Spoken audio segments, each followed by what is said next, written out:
Hello বন্ধুরা, আমি আমার পুষ্পাঞ্জলি রান্নাঘরে চলে এসেছি। আজকে একটা নতুন ডিশ তৈরি করতে যাচ্ছি, যেটাকে আপনাদেরকে দেখতেও ভালো লাগবে, খেতেও খুবই দারুণ দুর্দান্ত লাগবে। আর এই রেসিপিটা তৈরি করতে আপনাদের কাছে আমি কিছু সুজি নিয়েছি, আর একটা নারকেলকে দুভাগ করে ভেঙে নিয়েছি, আর তার সাথে এক বাটি চিনি নিয়েছি। আর এই নারকেলটা এই পিঠে পর্বতে আজকে আমি পিঠে বানিয়েছি, যেটা কি আপনাদের খেতে খুবই সুস্বাদু।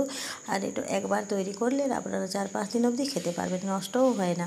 দেখুন তাহলে রেসিপিটা। আমি নারকেলটা প্রথমে কুড়ে নিলাম, ভালো করে কুড়ে নিয়েছি, কালো কালো অংশগুলো যেন না থাকে দেখতে। তখনই নারকেলগুলোকে কুড়িয়ে আমি কড়াইটাও গ্যাসের উপরে চাপিয়ে দিয়েছি এবং এই নারকেলগুলোকে প্রথমে দিয়ে দিয়েছি। এই নারকেলগুলো যখনই এমনি করে যদি আপনারা একটু ভেজে যদি করবেন, তাহলে নারকেলের কাঁচা অংশটা চলে যাবে, আর এই যে পুরটা তৈরি করবেন সেই পুরটা খেতে খুব ভালো লাগবে, আর অনেক দিন অবধি থাকতে পারে। নারকেল এই পুরটা যদি কাঁচা থাকে তবে 2-4 দিনে এটা নষ্ট হয়ে যায়, একটা কেমন একটু সুতোর মতন বেরোতে লাগবে। আপনার লক্ষ্য করে থাকবেন, যদি নারকেলটা যদি একটু ভেজে নেবেন তাহলে পুরটা খেতে দুর্দান্ত লাগে। আর আপনার রেসিপিটা অনেক দিন মতন 7-8 দিন মতন আপনারা বাড়িতে রেখে কৌটোতে ভরে রেখে কিংবা হটপটে ভরে রেখে আপনারা খেতে পারবেন। দেখেন আমার এই পুরটা ভাজা হয়ে গেছে। এবার আমি এখানে সামান্য চিনিটাও অ্যাড করে দিলাম। চিনিটাও অ্যাড করি, এটা একটু লাল লাল ভাব চলে আসবে, একটু পরে বাদামি ভাব চলে আসে। এটাকে নামিয়ে রেখে আমি থালাতে ঢেলে ঠান্ডা করতে ছেড়ে দিলাম।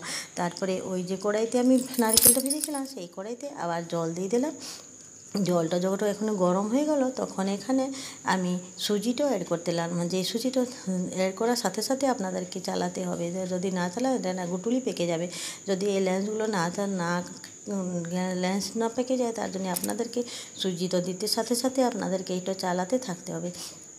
আর গ্যাসের ফ্লেমটা সবসময় লো টু মিডিয়াম করেই করবেন। দেখেন সুজিটা আমি সব দিয়ে দিলাম, দিয়ে এটাকে ভালো করেই চালিয়ে দিলাম।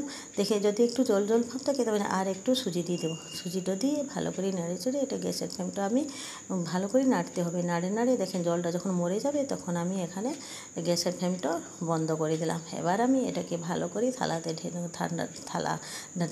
ঠান্ডা হতে দিয়ে দিলাম, এবং সেই থালাটা যখন একটু গরম থাকবে, তখন আলু মেশার মেশিন থাকে না, তার সাহায্যে আপনারা আমি এখানে এটাকে ভালো করে মেশ করে, যেন এই গুটুলিগুলো এইটা ভালো করে মেশ হয়ে যায়। আপনারা আলু মেশানোর মেশিন না থাকলে একটা গ্লাসের সাহায্যেও এটাকে ঠুকে দিতে পারেন। আর এটাকে ঠুকে ভালোভাবে ঠুকতে হবে, যেন এইটা ভালোভাবে নরম হয়ে যায়। দেখেন আমার এটা নরম হয়েছে। এবার একটা চাপা দিয়ে রেখে দিলাম, 2-3 মতন চাপা দিয়ে রেখে তারপরে এই গরম থাকতে আবার একটা থালাতে নিয়ে আমি এটাকে ভালো করে মাখাতে লাগলাম। মাখিয়ে যখন এটা পুরো নরম হয়ে যাবে, দেখেন আমার এই ডোটা তৈরি করার জন্য ভালো হয়ে গেছে। এবার আমি আস্তে আস্তে পিঠেগুলো তৈরি করে নেব। এইটা তৈরি করার জন্য হাতে সামান্য একটু তেল নিতে হবে। তেলটা নিয়ে ভালোভাবে পিঠেগুলো একটা বাটির মতন তৈরি করি, তার মধ্যে পুরটা দিতে হবে। এই মতন পিঠেগুলো সবকটা পিঠে আপনাদেরকে তৈরি করে নিতে হবে। আমি এখানে প্রথমে 1-2টো পিঠে করে দেখাচ্ছি আপনাদেরকে। দেখেন একটা বাটির মতন করে গর্ত করি, এখানে পুরটা আমি দিয়ে দিলাম। তারপরে সাইডগুলোকে ভালো করে মুড়ে দিতে হবে। এই মুড়াটা হলো মেন। এটাকে যখনই মুড়বে তখন ভালো করে মুড়তে হবে, যেন এটা পুরটা যেন তেলের উপরে ছাড়লে ভালো করে মুড়া না থাকলে এটা পুরটা বেরিয়ে যাবার চান্স থাকে। আর সুজির পিঠে তো, তার জন্য এটা খুবই তাড়াতাড়ি ফেটে যায়। তার জন্য এটার দিকে আপনারা লক্ষ্য রাখবেন, যেমন এই ডোটা ভালো নরম হয়, আর এবার এটা যেন ভালো করে মুড়া হয়ে থাকে। এইভাবে আপনারা মুড়ে দেবেন। দিয়ে এটাকে এইভাবে আমি 4-5টা করে নিলাম। এবার গ্যাসের উপরে কড়াইটা চাপিয়ে দিয়েছি।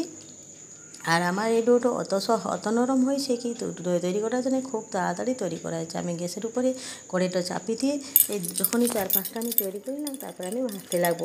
এটা একার হাতে করে নেওয়া হবে, কারণ এটা যখনই আপনার কড়াইতে চাপবেন তখন গরম এটাকে খুব হাই টু মিডিয়াম করে গ্যাসের ফ্লেমটা রেখে এটাকে ভাজতে হবে। দেখেন আমার 4-5টা আমি গড়ে নিয়েছি পিঠাগুলোকে। এবার আমি তেলের উপরে ছেড়ে দেবো। আমার তেলের উপরে ছেড়ে এটাকে আস্তে আস্তে যখনই ছেড়ে দেবো, এখানে প্রথমে এটাকে লাড়বেন না, আস্তে আস্তে করে এটাকে ভাজবে।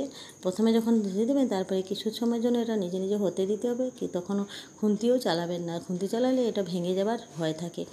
তার জন্যে আপনারা এই পিঠেগুলোকে আস্তে আস্তে দিয়ে নাড়তে থাকবেন, আস্তে আস্তে দিয়ে ছেড়ে দেবেন। তারপরে কিছু সময় পরে আপনারা যেই সময় পাবে সেই রেস্ট করি, সেই সময়ের মধ্যে আমি আর পিঠেগুলো বানিয়ে নিলাম। দেখেন আমার পিঠেগুলো এবার এক সাইডটা হয়ে গেছে। এবার ওটাকে উল্টে পাল্টে আস্তে আস্তে আলতো হাতে এটাকে নেড়ে এটাকে উল্টিয়ে দিতে হবে। বেশি নাড়াঘাটা করা যাবে না, নাহলে ভেঙে যাওয়ার চান্স থাকে। তাহলে আর গ্যাসটাকেও কখনও লো করে নেবেন না, একটু হাই টু মিডিয়াম করেই রাখবেন।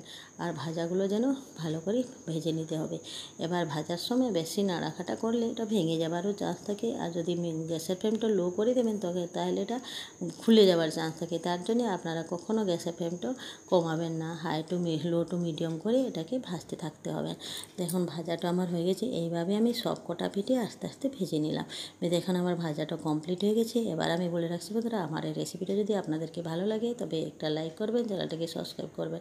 নতুন বন্ধু হয়ে থাকলে আমার বেল আইকনটা করে দেবেন, তাহলে আপনারা আমার সমস্ত রেসিপিগুলো আপনার কাছে আগে পৌঁছে যাবে। আর এই রেসিপিটা কেমন লাগলো নিশ্চয় জানাবেন, আর ভালো লাগলে একটা দয়া করে একটা লাইক ও কমেন্ট করবেন, শেয়ার করবেন।